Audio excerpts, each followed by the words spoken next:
होंगे कि green corridor से लाया जा रहा है। और साथ ही जाइडस कैडिला ने कौन सी कोरोना की वैक्सीन बना ली है और नेजल स्प्रे कौन सा है जो कोरोना को 90% से ज़्यादा मात्रा में उसे उसका वायरल लोड को कम कर देता है। देखिए हमारे यहाँ ऑक्सीजन अभी सबसे बड़ी किल्लत हो गई है, बेड खाली हैं लेकिन ऑक्सीजन ही नहीं है। और ये वाला जो कोरोना है ये फेफड़ों को उतना नुकसान 2 दिन में कर दे रहा है जितना पहले वाला कोरोना 7 दिनों में करता था। यानी 2 दिन में आप सोचे कोरोना है, इवन रिपोर्ट आते कि आप क्रिटिकल हो जा रहे हैं। तो ऑक्सीजन की बहुत दिक्कत है। हमारे देश में ऑक्सीजन की कोई कमी नहीं है। हमारे देश में समस्या है उसे ट्रांसपोर्टेशन का कोई चेन नहीं बना हुआ है कि हमें वहां से लाना कैसे है। देखिए हमारे देश में टोटल ऑक्सीजन का जो डिमांड है वो 7000 मीट्रिक टन है, ये डिमांड है हम लोग का आ रहा है। जबकि हमारी जो क्षमता है पर इसको प्रोड्यूस करने की वो है 7800 मीट्रिक टन की। तो इसका मतलब हमारे पास 800 मीट्रिक टन और ज़्यादा ही ऑक्सीजन है जितना डिमांड है। और हम लोग ने अभी गवर्नमेंट ने टारगेट लिया है कि इसे 90,000 मीट्रिक टन ऑक्सीजन की क्षमता को बढ़ा देना है। लेकिन आप देखिए हम लोग का जो डिमांड है ये डिमांड ज़्यादा नहीं है, फिर भी हम लोग चेन सिस्टम ना होने की वजह से दिक्कत आ जा रहा है। और सबसे बड़ा दिक्कत आता है कि ऑक्सीजन को हम लिक्विड फॉर्म में रखते हैं और ऑक्सीजन को लिक्विड बनाने के लिए उसे ठंडा करना पड़ता है। एकदम ठंडा कीजिएगा तो वो पानी बनने लगेगा। जैसे आप देखिएगा ठंड के दिनों में टेम्परेचर घटता है तो हवा पानी बनने लगती है। हम जो सांस अभी छोड़ रहे हैं अभी ये पानी नहीं बन रहा है, लेकिन अगर अभी टेम्परेचर हो जाए जनवरी फरवरी के महीना में हम यही सांस छोड़ेंगे तो इसी में का हवा पानी बनने लगता है जो भाप की तरह दिखने लगता है। तो ऑक्सीजन को ठंडा करना पड़ता है। ऑक्सीजन -183 डिग्री रखिएगा तो भाप ठंडा होगा, तो एकदम एक्यूरेट तो उतना नहीं रखना है, थोड़ा और ठंडा करना पड़ता है। तो लगभग -185 डिग्री सेल्सियस पर इन बड़े बड़े प्लांट से बनने वाले ऑक्सीजन को फिर इतना ठंडा करके ले जाया जाता है। इसका ट्रांसपोर्टेशन बहुत ही टफ होता है। इसे रखने के लिए एक अलग से कंटेनर आता है जिसका टेम्परेचर -185 डिग्री सेल्सियस रहता है। कोई भी चीज का टेम्परेचर अगर 150 डिग्री सेल्सियस से ज्यादा नीचे चला जाता है तो उस टेम्परेचर को हम क्रायोनिक टेम्परेचर के नाम से जानते हैं, क्रायोजेनिक। तो ऐसे टैंकर जो होते हैं उन्हें कहते हैं क्रायोजेनिक टैंकर। टाटा ने अभी ऐसे कई क्रायोजेनिक टैंकरों को आयात किया।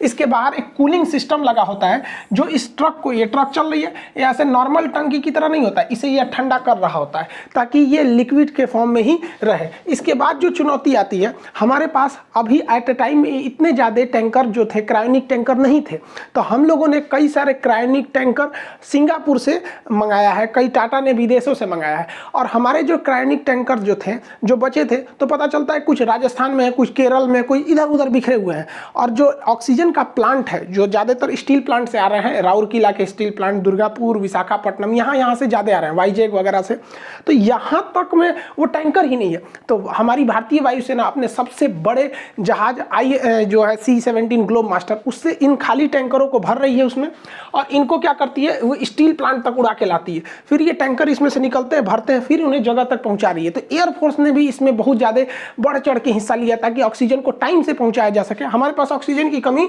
नहीं है। अब इसमें रेलवे ने भी काम किया, रोल ऑन रोल ऑफ। मतलब आपको अगर मान के चलिए कि उड़ीसा में ये टैंकर भर दिया गया तो ये ड्राइवर खुद चला के लाएगा, उससे बेटर है कि इसको रोल करके चढ़ा दीजिए किस पर, इस मतलब मालगाड़ी पर, और ये मालगाड़ी चलेगी और फिर जब दिल्ली पहुंचेगी तो उसे उतार दीजिए, तो रोल ऑफ। तो इसी को रोल ऑन रोल ऑफ कहते हैं। लेकिन समस्या क्या है, ये जो ट्रेनें चल रही हैं जरूर है, लेकिन ये लेट चल रही हैं। जिस हिसाब से चलना चाहिए उस हिसाब से नहीं चल पा रही हैं ये ट्रेनें। तो इसमें भी थोड़ा सुधार की जरूरत है यहाँ पर। हालांकि ये बहुत ज़्यादा है, ये लेट भले चलती बट एक बार में बहुत ज़्यादा ऑक्सीजन पहुंचा देती है, तो पूरा इसके ऊपर टैंकर ही लगा रहता है। तो रेलवे की भी ये अच्छी भूमिका है।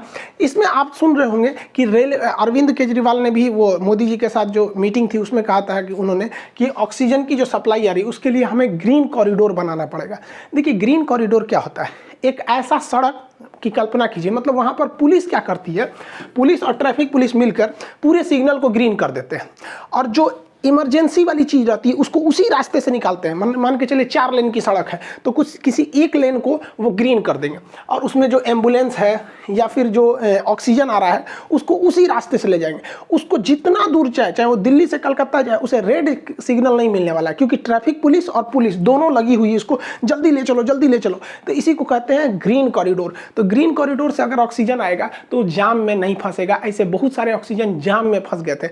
अक्सर ऐसा होता है ग्रीन कॉरिडोर का प्रयोग हार्ट ट्रांसप्लांट के लिए करते हैं। दूसरे शहर में हार्ट है, यहाँ ऑपरेशन हो रहा है, अब पता चला हार्ट आ गया, 2 दिन जामे में फंस गया तो दिक्कत होगा। इसलिए अक्सर आप सुनते होंगे कि ट्रैफिक पुलिस और पुलिस के मिलने से 4 घंटे में पहुंचाया गया। तो इसी को कहते हैं हम लोग ग्रीन कॉरिडोर। तो ऑक्सीजन के लिए जरूरी है, गवर्नमेंट इसे बना भी रही है। ऑक्सीजन उत्पादन क्षमता को और बढ़ाने के लिए सरकार जर्मनी से लगभग 25 ऐसे पोर्टेबल जो डायरेक्ट उठ के आ सकते हैं सब ऑक्सीजन मेकर फैक्ट्री लगा रही है। मतलब एक छोटे से मशीन होते हैं, ये ऑक्सीजन को बनाते रहते हैं, बहुत जल्दी जल्दी बनाते रहे, हवा के ही ऑक्सीजन को सेपरेट करके हमें दिया जाता है वो वाला ऑक्सीजन। डीआरडीओ ने जो भारतीय सेना के लिए जो अपना ऑक्सीजन सिलेंडर बनाया था, ये भी भारतीय सेना ने, मतलब ये डीआरडीओ अब हॉस्पिटलों को भी दे रहा है। इसमें एक फायदा ये होता है ना कि अगर आप इस मास्क को अगर लगाते थे तो ये ऑटोमेटिक होता है, कितना ऑक्सीजन बढ़ाना है कितना घटाना है, इसमें नर्स वगैरह की जरूरत नहीं पड़ती है। तो डीआरडीओ भी इसमें महत्वपूर्ण भूमिका निभा रहा है, जर्मनी से ये आयात किया ही जा रहा है। अभी देखेंगे हमारे यहाँ एक और समस्या आ गया है, जो ऑक्सीजन की खाली सिलेंडर होता है ना, ये लोहा वाला, ये सिलेंडर का शॉर्टेज कर गया है। लोग इसको रख रख के घर में रख लिए कि हम कभी बीमार पड़ेंगे तो हम अपने लिए रखेंगे, ये है वो, शॉर्टेज पड़ गया। इसका ब्लैक रेट जा रहा है, 600-700 रुपये में मिलने वाला सिलेंडर 20,000-30,000 में मिल रहा है। यहाँ पर इतना ज़्यादा इसकी क्राइसिस हो गई है इस सिलेंडर की। और इसी में क्या कहा जाता है, मतलब एक तो और समस्या समझिए, आप पिछले हफ्ते देखे होंगे कि नासिक में जो ऑक्सीजन सिलेंडर ले जाने वाला टैंकर था, यही लीक कर गया, और लीक करने से 20 से 22 लोग की मृत्यु हो गई। कई लोग सोच रहे हैं कि जहरीला होता है क्या, नहीं भैया, ये लीक करके उड़ गया। तो ऑक्सीजन जो मरीज को मिलना चाहिए मिला ही नहीं, ऑक्सीजन की कमी से मरीज छड़फड़ा के मर गया बेचारा यहाँ पे। तो ये कभी कभी किस्मतों ससुरा खराब रहता है, कहते हैं ना किस्मत खराब रहे तो ऊँट पे बैठे आदमी को कुत्ता काट लेता है। बताइए, ये जो बीमारी अलगे है उसमें से ऑक्सीजन लीक कर गया। भारत में केरल एक ऐसा राज्य है जिसके पास ऑक्सीजन बहुत ज़्यादा मात्रा में बच गया है। केरल, याद कीजिए, भारत का पहला राज्य था जिसमें कोरोना के सबसे पहले मरीज देखे गए थे। वहीं से यहाँ पे, मतलब भारत में स्टार्टिंग इसी एरिया से हुई थी भारत में। केरल इस चीज़ को समझा और वो अपने यहाँ ऑक्सीजन प्लांट को बैठाना चालू किया, ऑक्सीजन का चेन बैठाया, पूरी तरह से सिस्टम, इकोसिस्टम बना लिया वहाँ पर। आज के वक्त में जो केरला है वो 200 मीट्रिक टन ऑक्सीजन प्रोड्यूस कर रहा है, जबकि उसकी कुल डिमांड केरला की महज 90 मीट्रिक टन है। यानी वो दुगना से भी ज़्यादा ऑक्सीजन एक्स्ट्रा रखा हुआ है, दूसरे राज्यों को दे रहा है। इवन उसने अपनी हॉस्पिटल सुविधा को बढ़ाया, उसके पास जितनी ज़रूरत है उससे 9 गुना ज़्यादा आईसीयू बेड है, जितना ज़रूरत है उससे 9 गुना ज़्यादा वेंटिलेटर है। तो इस मामले में केरल आगे है। जानते हैं क्यों? क्योंकि केरल की साक्षरता दर ज़्यादा है, वहाँ लोग एजुकेटेड ज़्यादा है। यही फ़ायदा होता है एजुकेशन का। और एजुकेशन नहीं रहेगा ना तो उल्टा सीधे चीज़ों में हम लोग उलझ के रह जाएंगे।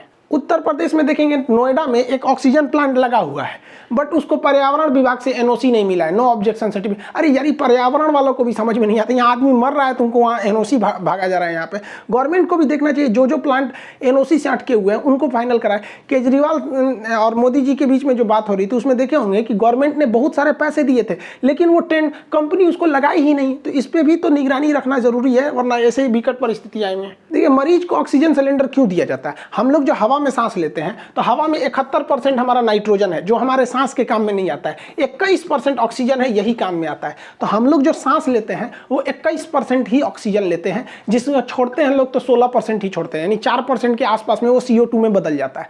तो यही ऑक्सीजन का हमको काम है 21%। लेकिन जब हमारा शरीर स्वस्थ रहता है ना तो हम 21% में काम चला लेते हैं, चलो ना यार कोई दिक्कत नहीं है यहाँ पे। लेकिन जब हमारे फेफड़े काम करना बंद करने लगते हैं, स्थिति खराब हो जाती है, तो ये 21% काम नहीं आता है। तो एक मशीन द्वारा इसमें से क्या किया जाता है ना, ऑक्सीजन लिया जाता है, नाइट्रोजन छाट दिया जाता है, धूल कण को छाट दिया जाता है, हर चीज़ छाट दिया जाता है। और जो 21% ऑक्सीजन मिल रहा था उसमें से पूरा का पूरा छान के और 98% वाला ऑक्सीजन भर देते हैं। 98%, इसमें ज़्यादा शुद्ध मात्रा में, ज़्यादा मात्रा में ऑक्सीजन है।